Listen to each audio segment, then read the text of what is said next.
When we all refer to globalization, the roots are not energized. Some of us who have the access to roam from here to there benefit. But the part that is most important is that this gets connected to those who have to face the brunt of it, but have never really faced or taken the advantage of it. So when craftspeople from the villages are able to connect with designers from the rest of the world, and they're able to work one-to-one with them, the end product is the sky. It's got to just keep growing, and I seriously think that this probably is the most important thing that's happening in costume jewelry that I've seen in this country for a very long time.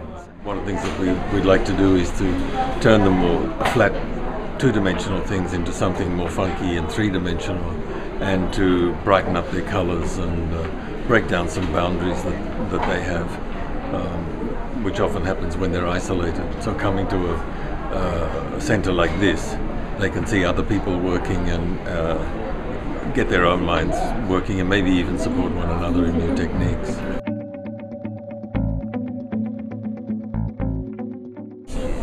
Given the diversity of not only the areas that the people come from, and also what they do in terms of whether they're fibre workers or metal workers or stone, bead, pottery, whatever it is, seeing each other's work, because they don't have access to that kind of thing. I mean, it's an incredible diversity. It's like a little museum, sort of a living museum. It's extraordinary, the things that people do. So I go to the interior villages, I take him and another boy. We go everywhere to train people. And I get all those poor people's stuff and I sell it. They cannot do the marketing.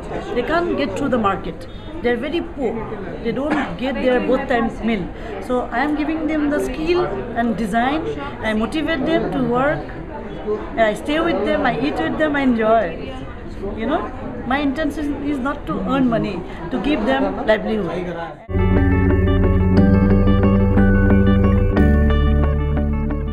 He wanted to come and learn new designs, new ideas, new techniques, so he could go back and facilitate the learning of all the other people who are part of that group. I was asking him how he feels his designs will be received by the people he works with. And he says there's no reason why they won't be happy with it, but the primary criteria for them to be happy is that it sells.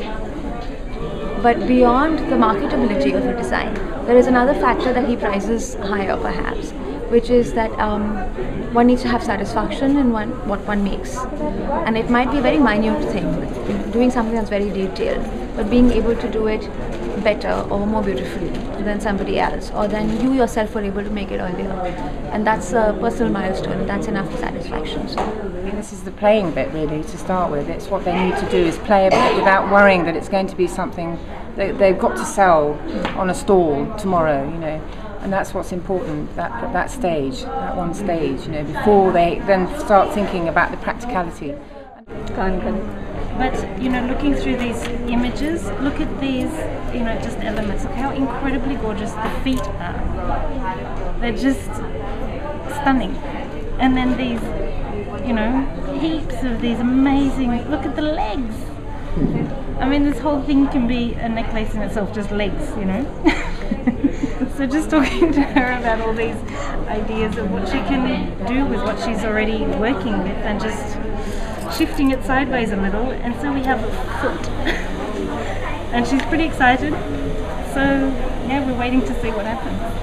but for her, the concept of jewelry is still what was made for the gods. So it has to be a earring, it has to be a necklace, and the necklace must be a certain way. To have a necklace made of feet is a rather novel concept, and she's still sort of wrapping her head around that one. But she's very confident. She says she can make this and she can make anything else pretty much.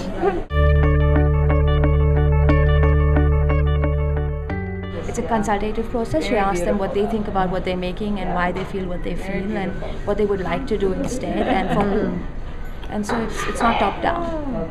And hybridization works sometimes if it's done sensitively, because it's nice that there's cross-fertilization between let's say somebody who's working in jute and somebody who's working in palm leaf and somebody who's working in terracotta across over there and somebody who's working in metal over there, because they're learning how to incorporate bits and bobs into their own work and make something new, and something really exciting can come from that.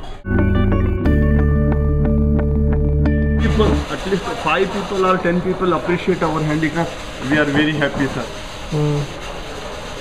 We are doing work in our factory house.